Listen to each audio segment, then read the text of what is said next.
Hello and welcome to this very special card reading. This is a card reading for the autumn. So the last few years, I have really focused on living with the seasons and doing that in a way that is supportive to my health, my body, the things that I'm going to just need and things I'm going to be drawn to, things I'm going to do in the autumn. So as the autumn moves into winter, so we have from September the 22nd through December the 21st. This is the time period we're talking about. We've finished with all of the eclipses at that point, and all we're doing now is learning how to live in the autumn. So I'm going to do a card reading for the things that we should be doing, what we should expect, what is travel going to look like, things like this.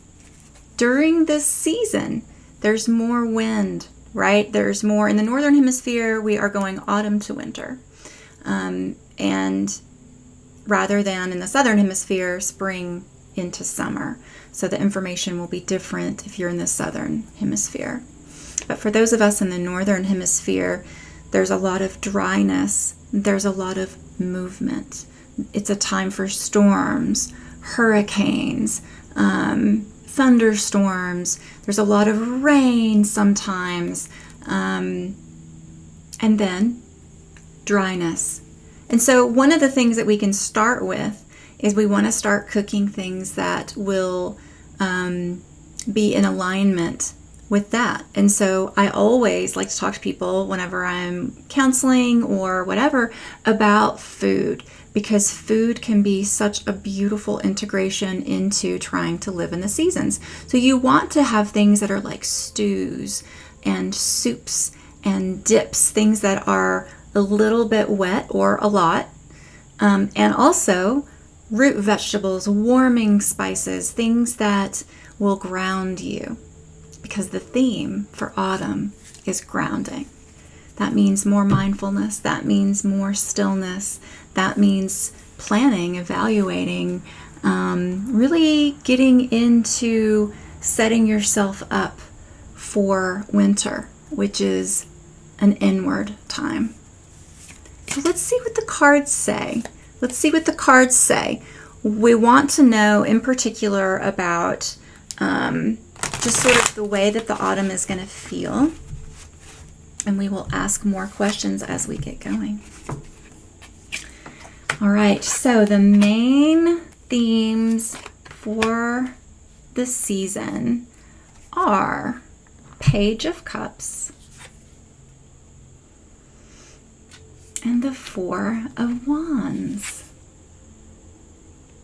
Okay. Page of Cups indicates that one of the themes for this season is going to be being in authentic, like finding authenticity. And I know that this is a real like buzzword these days. People talk about it a lot. The truth is that you cannot be in authenticity unless you're in alignment. And you can't be in alignment unless you're grounded. It's not possible. The biggest thing, if I had one thing that I could choose to work with people on and to get them really sold on something that they need to make an everyday practice, it would be grounding.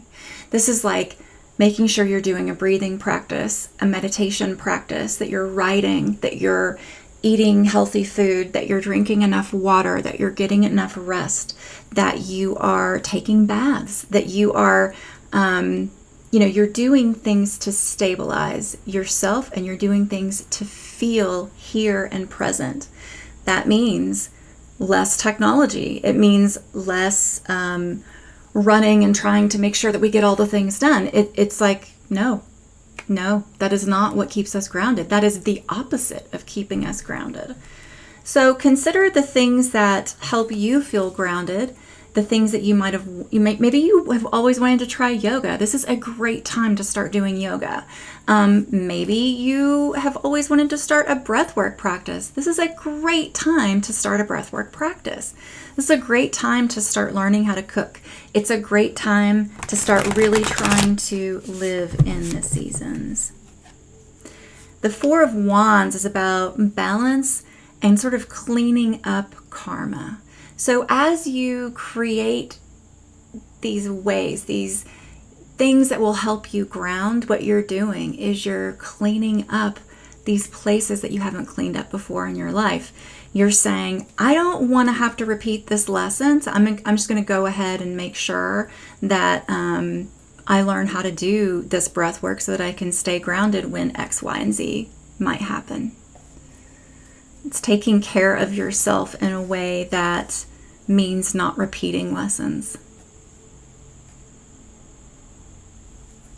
Stay in authenticity, work toward being in authenticity, and cleaning up karma to create balance. So, I mean, it sounds like we've got a little bit of work to do.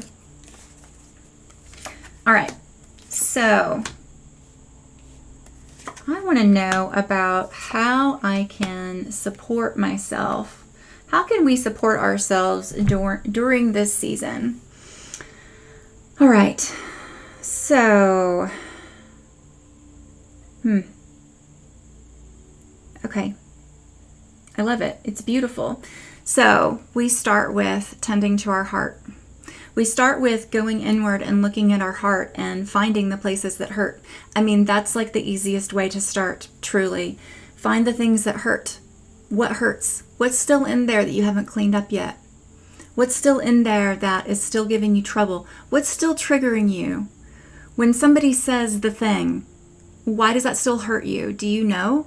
Have you figured out how you can work with that? There's lots of ways you can work with that. Be agile in the ways that you work with that. Be agile in the ways that you work with yourself and the ways that you love yourself. In other words, be willing to pivot.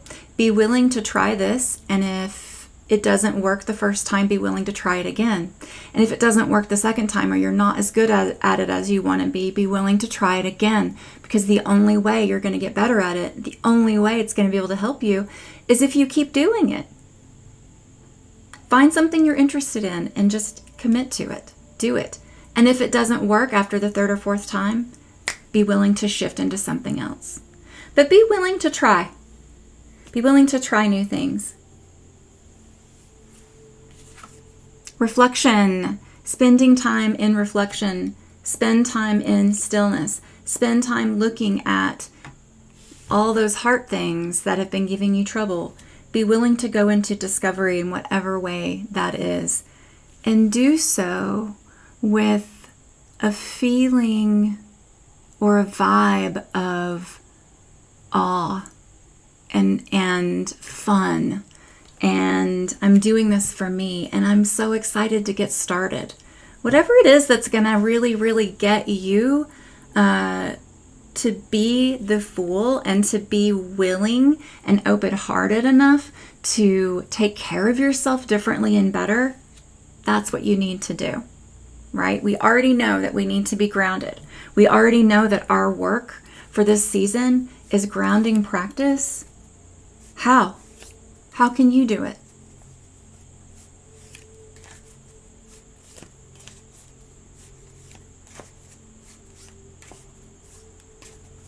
All right, I would like to know a little bit about sort of big moments. This is the 3-month period, and so I will just intend that we'll have 3 big moments,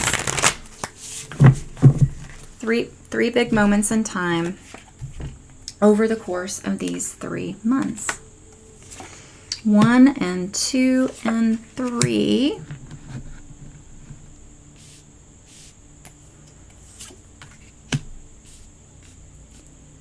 All right. And then about each of the 3. Okay. Big moments that we may not see coming.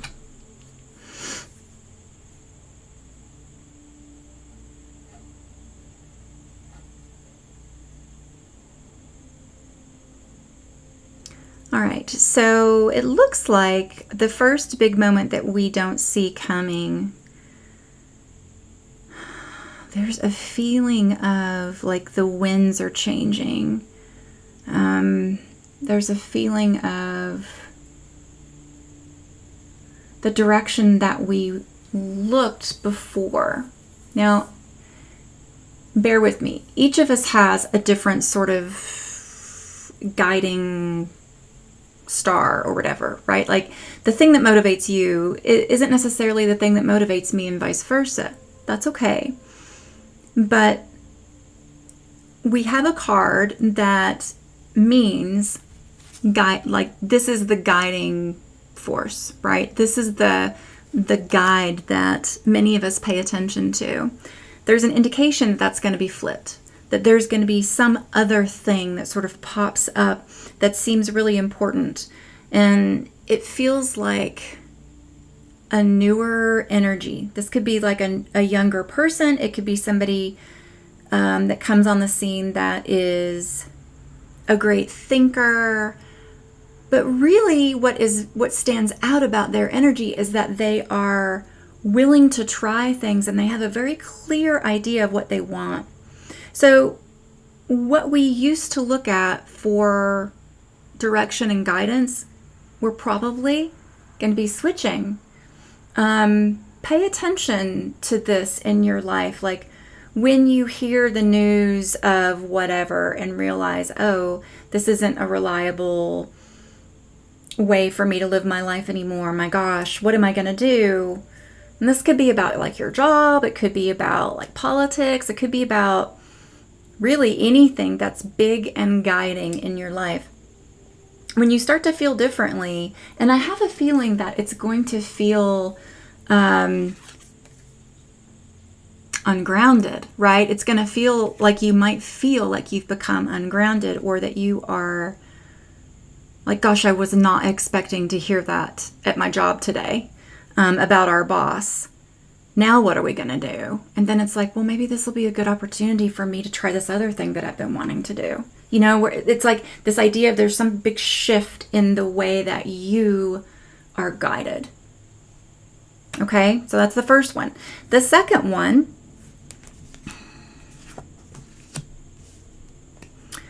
so these seasons of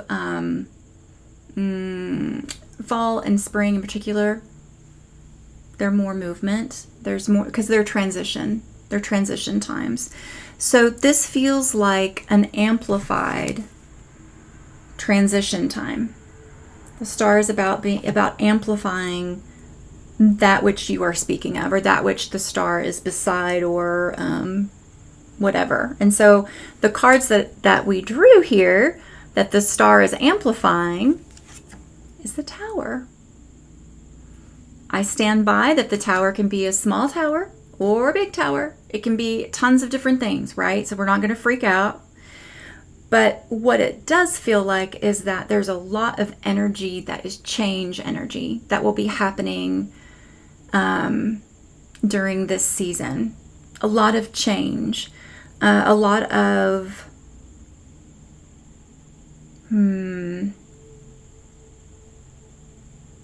it feels like personal change, but it feels like personal change that is a reflection of collective change or a larger change that's outside. There is a knowing that, like, it feels like there's more of a knowing that, like, oh, well, yeah, there's a lot happening, but if we can do these things together, this actually could work, you know?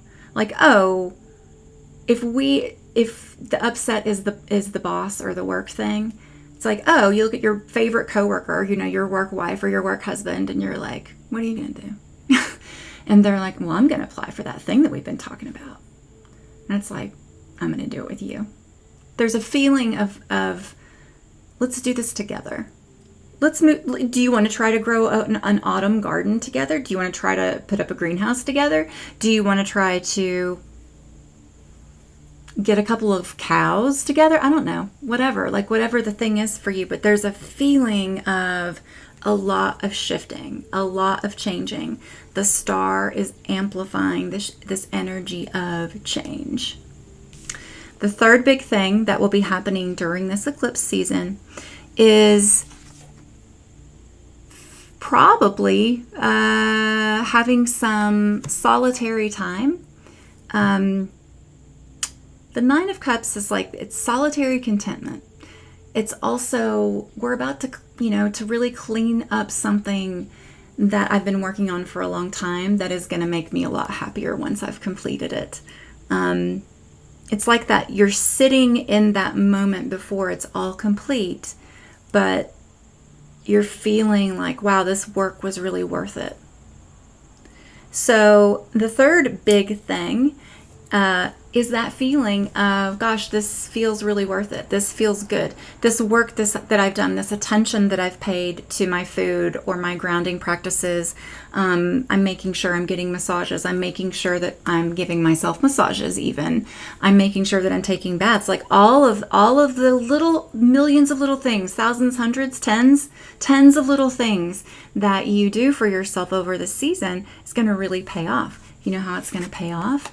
And a lot of feeling grounded, a lot of feeling supported. We don't understand. I will tell you that I did not understand at all how it would impact me to live this way, to live according to the seasons, to really, really, really put forth effort to try to stay as grounded as I can in the autumn. I did not know what the payout was going to be until I did it. I would have never guessed. I would have never guessed how much it impacted me in a positive way. I started to fall in love with the idea that I could make my life better.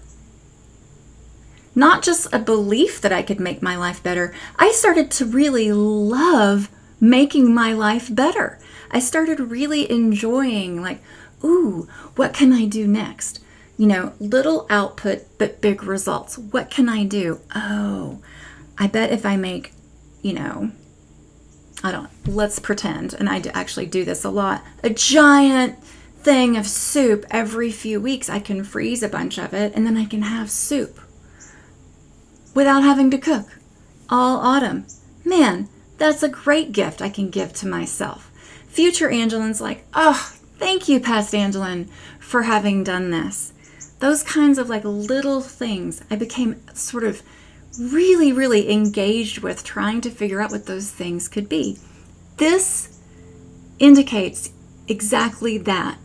Like, go into figuring out what it is that's going to heal your heart, that's going to make you feel good in your skin, that's going to support you staying grounded during the season, and do it. It's going to pay off a lot. And a lot of the instruction during that is to be willing to explore things that you haven't explored before, things that you don't even know. Just try. If it's like, what will it be like if I try this? I'm going to try, I don't know. I'm going to try to fold my laundry when the dryer stops while I'm standing right there, rather than taking it and putting it in a clothes basket and letting it sit there forever. How would it change my life? Would it help? Would it make things less, hurried in the mornings? Would it support my children differently? Would I get to work on time or school on time better? Like, you just don't know.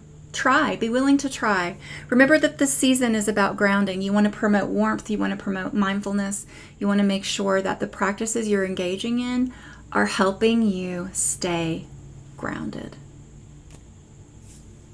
Enjoy this beautiful, beautiful season of transition and shift as we shift from very, very prominent, loud, masculine energy into very, very quiet and reflective feminine energy for the winter.